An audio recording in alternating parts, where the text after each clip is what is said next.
संतोष देशमुख प्रकरणात कोर्टाचा ऐतिहासिक निकाल जो ऐकून संपूर्ण महाराष्ट्र खुश झाला।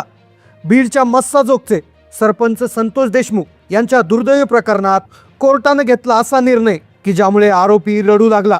अचानक कोर्टाने घेतलेला हा निर्णय ज्याची माहिती कुणालाच नव्हती, पण जेव्हा आज सकाळी संतोष देशमुख यांच्या बंधूंची मुलाखत घेतली तेव्हा त्यांनी सांगितलं कोर्टात नेमकं काय झालं। कोर्टातला तो ऐतिहासिक निर्णय आज पहिल्यांदाच बाहेर आला। मागील 15 दिवसात तब्बल 3 ते 4 वेळा सुनावणी झाली होती। आरोपीने बेलसाठी अर्ज टाकला होता। त्याने स्वप्नात देखील विचार केला नव्हता। त्याला वाटलं होतं आपण सुटू, आपल्याला जामीन मंजूर होईल, पण कोर्टानं असा कडक निर्णय दिला, असा ऐतिहासिक निकाल घेतला की ज्यामुळे संपूर्ण महाराष्ट्रात एक समाधानाची लाट निर्माण झाली। ही माहिती मीडियाला देखील नव्हती, न्यूज मध्ये देखील ही बातमी आली नव्हती, कारण की निर्णय अचानक घेण्यात आला। पण ज्याची माहिती स्वर्गीय संतोष देशमुख यांचे बंधू यांनी मीडियाशी बोलताना दिली। या ऐतिहासिक निकालामुळे आता आरोपी घाबरला आहे। आरोपीचा अंतिम क्षण केव्हा असणार याची तारीख आता जाहीर झाली। कोर्टानं जामीन रद्द केला, पण त्यानंतर असा फैसला घेतला, असा निर्णय घेतला की ज्यावर महाराष्ट्राचा विश्वासच बसत नाहीये, कारण की ही माहिती गुप्त ठेवण्यात आली होती। पण आज सकाळी स्वतः कोर्टात उपस्थित असणारे स्वर्गीय देशमुख यांचे बंधू यांनी माहिती दिल्यामुळे संपूर्ण महाराष्ट्रात एक समाधानाची लाट उसळली। खरं तर ही न्याय प्रक्रिया साधी सुधी नव्हती। मागील 15 दिवसात सलग 3 दिवस या प्रक्रियेत प्रचंड उतार चढाव होता। कधी सरकारी वकील बाजी मारत होते, तर कधी आरोपींचे वकील हे पुढे सरकत होते। ही लढाई सोपी नव्हती। पहिल्यांदा असं वाटलं होतं की निकाल आता संतोष देशमुख यांच्या बाजूने लागणार, पण आरोपीच्या वकिलांनी एक असा डाव टाकला की ज्यामुळे या केसचा सगळा विषय पलटी झाला होता। 2 दिवसापूर्वी संपूर्ण महाराष्ट्र नाराज झाला होता, कारण की आरोपीच्या वकिलांनी असा डाव टाकला होता की तो डाव जर सफल झाला असता तर या केसचं काही खरं नव्हतं। पण कोर्टाने अखेर असा निर्णय घेतला की ज्याचा कोणी विचारच केला नव्हता, ज्यामुळे आता आरोपीला इतकी कडक शिक्षा होणार की ज्याचा विचारही कोणी करू शकत नाही, कारण की या केस मध्ये आता जे झालंय त्याचा कोणी विचार देखील केला नव्हता। मग नेमकं कोर्टात काय घडलं, का मीडियापासून ही माहिती लपवली होती, मीडियामध्ये अचानक आज सकाळी काय वादळ आलं, या केसच्या बाबतीत अचानक काय माहिती समोर आली, स्वर्गीय संतोष देशमुख यांच्या बंधूंनी नेमकं काय सांगितलं, कोर्टामध्ये असं काय घडलं की ज्यामुळे आरोपी दयेची भीक मागू लागला, आरोपीचा अंतिम क्षण नेमकं कधी, आता हे कसं सिद्ध झालं, आरोपीची काय तारीख आता जाहीर झाली, का संपूर्ण महाराष्ट्राचा या घटनेवर विश्वास आता बसायला लागलेला आहे, चला जाणून घेऊया या प्रकरणाचा संपूर्ण सविस्तर रिपोर्ट। 9 डिसेंबर 2024 रोजी बीड जिल्ह्यातील मस्साजोगचे सरपंच संतोष देशमुख यांची एक दुर्दैवी घटना घडली होती। या प्रसंगाला 1 वर्ष पूर्ण झाले। संपूर्ण महाराष्ट्र वाट पाहत होता न्याय कधी मिळेल। या प्रकरणात एक प्रकारे महाराष्ट्रात खळबळ उडत होती।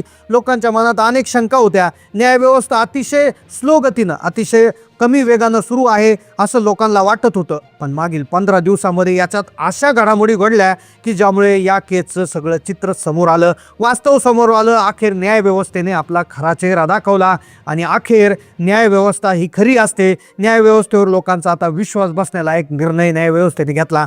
इथून मागे या प्रकरणात तारीख पे तारीख सुरू होतं। ज्यावेळेस आरोपीने बेलसाठी अर्ज टाकला, जामिनासाठी अर्ज टाकला, सगळ्यांना वाटलं पुढची तारीख मिळेल। आरोपीला वाटत होतं मला बेल मिळेल, आरोपीला वाटलं मी सुटून जाईल। पण कोर्टात जे घडलं त्याचा कुणीच विचार केला नव्हता। आरोपींनी प्रचंड प्रयत्न केले, आरोपींनी प्रयत्नाची शर्त केली। सरकारी वकिलांनी त्यांच्यापेक्षा दुपटीने या प्रकरणामध्ये वजन टाकण्याचा प्रयत्न केला। पुरावे समोर आणले, 23 असे व्हिडिओ समोर आणले की जे इतके भयानक होते की अक्षरशः संपूर्ण कोर्ट हादरलं होतं। पण तरी आरोपी खेळी खेळत होते आणि 2 दिवसापूर्वी तर आरोपीने असा डाव टाकला होता की तो डाव जर यशस्वी झाला असता तर संपूर्ण महाराष्ट्राचा न्याय व्यवस्थेवरील विश्वास उडाला होता।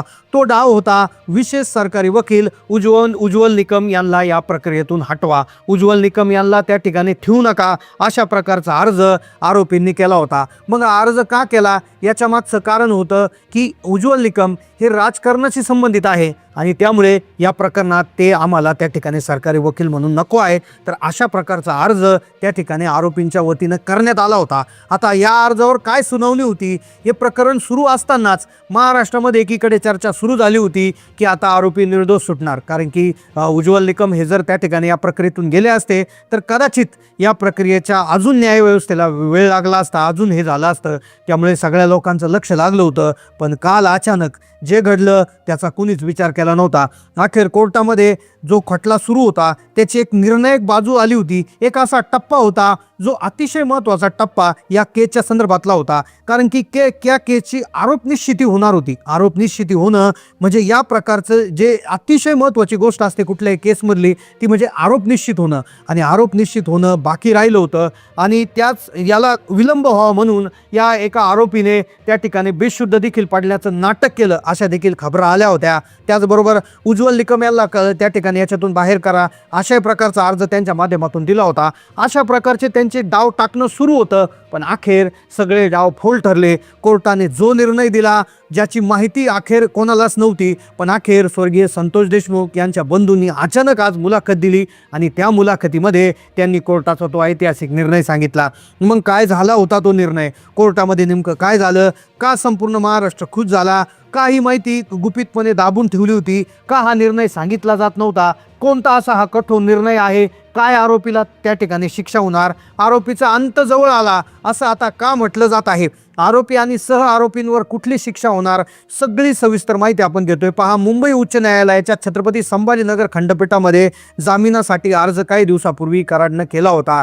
कराडला बेलवर सोडलं जातंय अशा प्रकारची चर्चा सुरू झाली होती. काही अफवा सोशल मीडियावर पसरल्या होत्या की वाल्मिक कराड सुटला, वाल्मिक कराड यांना त्या ठिकाणी बेल मिळाली. पण तसं झालं नव्हतं. कोर्टाने अखेर सगळे पुरावे, सगळे दावे, सगळे व्यवस्थित ऐकून सगळा निर्णय द्यायचा होता. आता पण त्याच्यामध्ये काय झालं, सुरुवातीला ही जी लढाई होती ती साधीसुधी नव्हती. कोर्टामध्ये वकिलांची मोठी फौज उभी होती कायद्याच्या बाजूने. या प्रकारे सरकारकडून काही विशेष वकील त्या ठिकाणी नियुक्त केले होते, ज्यामध्ये उज्ज्वल निकम यांचं नाव अतिशय महत्त्वानं घेतलं जात होतं. उज्ज्वल निकम हे अजमल कसाबपासून खैरलांजीच्या प्रकरणामध्ये आरोपींना कठोर सजा देण्यामध्ये ज्यांचं नाव आज संपूर्ण महाराष्ट्रामध्ये प्रसिद्ध आहे. आणि त्यांची ज्यावेळेस नियुक्ती झाली होती तेव्हाच संपूर्ण महाराष्ट्राला न्यायव्यवस्थेवर खरं तर मोठा भरोसा बसला होता. पण मध्ये या प्रकरणामध्ये जी चालढकल झाली, आरोपींनी जे डाव टाकले ते डाव काही अंश असे यशस्वी झाले होताना दिसत होते. कारण की लांबणीवर कशी केस पडेल या दृष्टीने त्यांचे प्रयत्न सुरू होते. पण अखेर कोर्टाचा तो निर्णायक टप्पा आला होता. न्याय प्रक्रियेतला असा टप्पा होता, हा टप्पा जर पार पडला तर आरोपीला शिक्षेपासून कुणीच वाचू शकत नाही असा महत्त्वाचा टप्पा अखेर आला होता. आणि त्या टप्प्यावरच माशी शिंकली. तोच डाव आरोपींनी पुन्हा टाकला. एक आरोपी बेशुद्ध पडल्याचं त्याने नाटक केलं अशा खबरा आल्या. त्यामुळे तारीख पुढे ढकलली. पण अखेर कोर्टात जे काल झालं त्याचा कोणी विचार केला नव्हता. कोर्टात असं झालं, अखेर सगळे आरोप हे त्या ठिकाणी सिद्ध झाले. आरोप निश्चिती करण्यात आली, दोष निश्चिती त्या ठिकाणी करण्यात आली. त्यावेळेस आरोपीला विचारण्यात आलं. आता स्वर्गीय संतोष देशमुख यांचे बंधू देखील त्या ठिकाणी कोर्टात त्या ठिकाणी अवेलेबल होते. तर त्यांनी त्यावेळेस त्यांना मीडियामध्ये प्रश्न विचारण्यात आल्यानंतर त्यांनी जी माहिती दिली ती अतिशय वेगळी होती. आरोप निश्चिती होत असतानाच आरोपी वाल्मिक कराड याला विचारण्यात आलं. न्यायाधीशांनी विचारलं की तुम्हाला आरोप कबूल आहेत का? त्यावेळेस तो मला कबूल नाही म्हणाला. पण त्यानंतर तो असं काहीतरी बोलला की त्यानंतर कोर्टानं त्याला असं फटकारलं की तुम्हाला विचारलंय तेवढंच बोला, बाकी त्याच्या उपर बोलू नका. तो म्हणाला मला राजकारणाच्या दृष्टीने मला फसवण्यात आलंय, माझ्यासोबत राजकारण झालंय अशा प्रकारचं त्याने बोलण्याचा प्रयत्न केला. पण कोर्टाने पुन्हा एकदा सांगितलंय तुला जेवढं बोलायला सांगितलंय तेवढंच, जेवढं विचारलंय तेवढंच बोलायचं. तर अशा प्रकारे त्याला फटकारला आहे. उज्ज्वल निकम यांनी देखील याविषयी त्या ठिकाणी न्यायव्यवस्थेचं त्या ठिकाणी एक प्रकारे कौतुक केलं, अभिनंदन केलेलं आहे. आणि ज्यामुळे आता याची जी पुढील सुना, आता दोष निश्चिती झालेली आहे, आरोप निश्चिती झालेली आहे. या प्रकरणाला आता प्रचंड वेग येणार आहे आणि ज्यामुळे या प्रकरणात आता कठोर शिक्षा होण्याचा मार्ग आता अखेर मोकळा झाला आहे. त्यामुळे आरोपी सह आरोपी यांचा अंत निश्चितच जवळ आला आहे. आता जानेवारीमध्ये 8 तारखेला याच्यावर पुन्हा एकदाच कोर्टाने तारीख दिली आहे. यावर पुन्हा एकदा सुनावणी होणार आहे आणि नक्कीच याविषयी आपल्याला नक्कीच सकारात्मक बातमी त्याच्यामध्ये समोर येणार आहे. तर त्याकरता तुम्ही चॅनलला सबस्क्राईब करून ठेवा. तुम्ही कमेंटमध्ये नोंदवा या केसविषयी तुमचे काय मत आहेत. धन्यवाद.